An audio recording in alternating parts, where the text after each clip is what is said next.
Tersulut emosi gara-gara hal sepele, Chandrika Chika lakukan penganiayaan dan diseret ke polisi.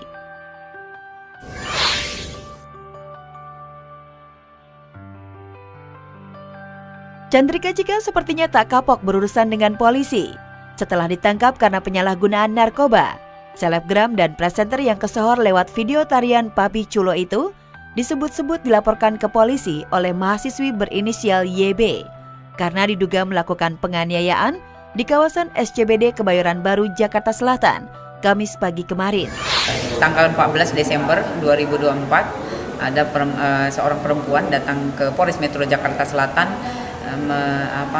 melaporkan kejadian yang menimpanya. Yang terlapor adalah CC.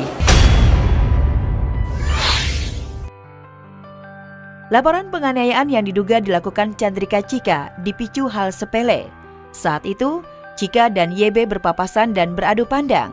Merasa tidak nyaman, Chika pun tersulut emosinya lalu menyerang YB. Sementara itu, jejaring media sosial kemarin malam ramai beredar foto YB, sang pelapor sekaligus korban, serta sebuah video CCTV yang memperlihatkan peristiwa penganiayaan yang diduga dilakukan oleh Chika. Ya, sebetulnya salah paham, ya. Itu adalah salah paham, saling melihat dan saling pandang. Kemudian setelah itu perempuan tersebut tidak menerima dipandangi atau dilihat oleh seseorang, yaitu korban. Lanjut terjadilah perlakuan yang tidak baik. Apa itu Andi? Ya, perlakuan tidak baik fisik, ya. Dia menyerang korban dengan tangan kosong. Jam 4.30 kurang lebih, ya. Kita dalami, sudah dipisum.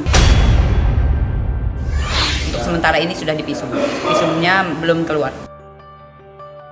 Tersulutnya emosi Chandrika Chika hingga melakukan penganiayaan terhadap YB pada Kamis dini hari menuai spekulasi dari warganet. Ada yang menduga saat itu sang selebgram dan presenter berusia 21 tahun habis pulang dugem di tempat hiburan malam dan dalam pengaruh minuman keras.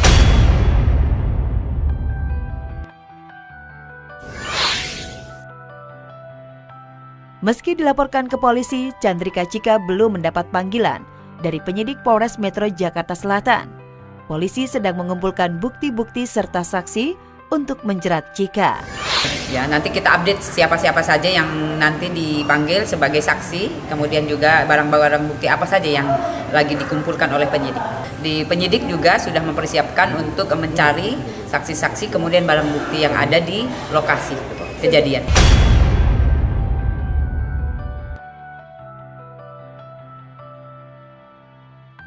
Dicekam ketakutan akibat kasus penipuan berlian, Reza Artamevia mengadu ke DPR. Buntut kasus dugaan penipuan berlian, penyanyi Reza Artamevia didampingi pengacaranya Ratna Dewi mengadu dan mencari perlindungan ke DPR RI. Di ruang rapat Komisi 3, ibu kandung Alia Mas Said itu belak-belakan mengadu ketar-ketir. Pasalnya, orang yang ia hadapi bukan orang sembarangan. Nah, jujur aja kami tuh khawatir banget. Kami khawatir banget karena kami ini kan orang kecil lah gitu ya. Kami orang kecil, sementara lawan kami ini orang yang luar biasa gitu, yang punya kemampuan dan power gitu. Ya, ketakutan pelantun lagu Berharap Tak Berpisah itu cukup beralasan. Pasalnya, ia pernah 2 kali mengalami getirnya mendekam di balik jeruji besi. Akankah kasus dugaan penipuan berlian bernilai puluhan miliar rupiah menyeret Reza kembali masuk penjara untuk yang ketiga kalinya? Entahlah, satu hal yang pasti, Reza sudah dilaporkan ke Polda Metro Jaya oleh mantan rekan bisnisnya dari Malaysia. Kita kasih keterangan gitu kepada Mabes, tiba-tiba maghrib tanggal 15 itu berita tuh udah keluar dari Polda, dari Kabid Humas Polda, melaporkan ada pelaporan, saya dilaporkan di situ di Jatanras gitu, melakukan penipuan penjualan berlian palsu. Saya merasa bahwa ini kok kayaknya timpang banget ini kok, jadi kebenaran kita kok jadinya tidak dilihat gitu loh. Saya khawatir tidak dilihat, tapi tetap saya menganggap harusnya kepolisian ini bisa bersikap objektif dan profesional. Sampai saat ini, kasus berlian palsu yang ditudingkan ke Reza Artamevia masih bergulir panas di Bareskrim Polri. Lantas benarkah melihat sang mama mertua terbelit kasus dugaan penipuan berlian dan terancam hat-trick masuk bui? Thorik Halilintar tak tinggal diam dan siap sekuat tenaga mengembalikan uang 18,5 miliar yang sudah dipakai Reza Artamevia. Kita ini berat gitu ya, kita berat. Saya nggak mau banyak bicara karena kita kan harus menggunakan azas praduga tak bersalah gitu kan. Karena kami juga sangat menjaga hubungan baik dengan beliau berdua gitu. Kita juga masih berprasangka baik gitu, supaya kita menelusuri bagaimana berlian-berlian kita yang asli ini kok bisa jadi berubah tidak asli gitu loh. Nah itu dan satu hal lagi di sini, saya tidak mungkin lah, insya Allah gitu ya, demi Allah demi Rasulullah, ini menggunakan nama baik saya gitu. Dan udah gitu mana mungkin saya menjual atau melakukan transaksi dengan orang dengan cara menggadaikan nama baik saya, melepas barang palsu kepada orang yang juga punya toko berlian. Terus terang ini menyangkut kredibilitas nama baik saya dan rasa-rasanya hina sekali ya kalau saya melakukan sebuah penipuan di usia saya yang sudah 51 tahun ini gitu. Sandrina Michelle kabur dari rumah, buntut gak akur dengan ibunda. Nih, masih tergores luka hati saya. Ingat itu.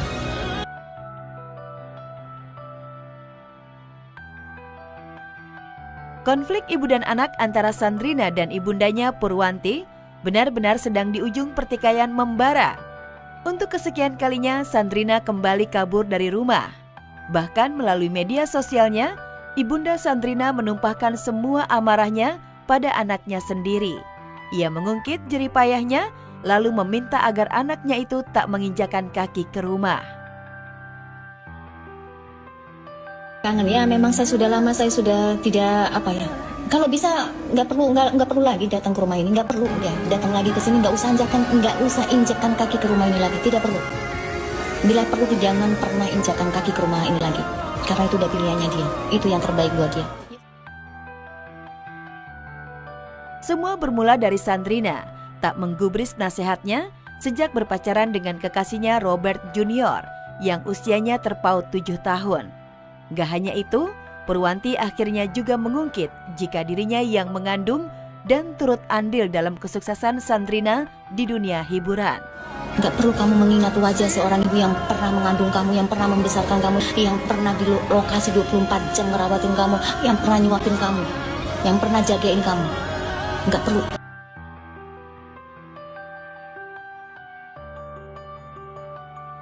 Reaksi Sandrina justru tak terduga, karena di saat bersamaan sang ibunda justru merestui hubungan Aliando Syarif dan adiknya Rizal. Padahal mereka terpaut 13 tahun dan kelewat mesra.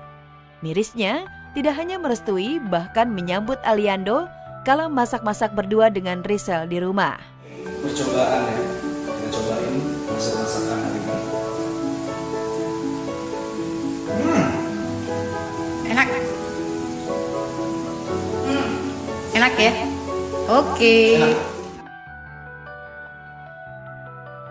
Meski sempat bikin heboh, nampak Aliando dan Rizal cuek dengan komentar netizen terhadap jarak usia mereka. Kini justru Aliando makin menunjukkan sikap seriusnya pada Rizal dan jadi makin bucin. Ya saya suka bilangin sama dia, kalian harus nge-gym bareng Chef. Apa nikah ntar anaknya lucu, ya, ntar gue les pelawak ntar. Ntar ada anaknya ada Arab, Ada bule. Pengakuan seorang ibu yang turut berjasa mungkin benar adanya. Namun menelusuri dalam sebuah podcast baru-baru ini, terungkap Sandrina kehilangan masa kecilnya setelah ia sibuk dengan aktivitasnya di dunia sinetron. Baru-baru ini sebenarnya gak pengen juga sih jadi artis, tapi habis itu pas udah umur sekarang, I realize aku lebih enjoy, terus aku juga suka.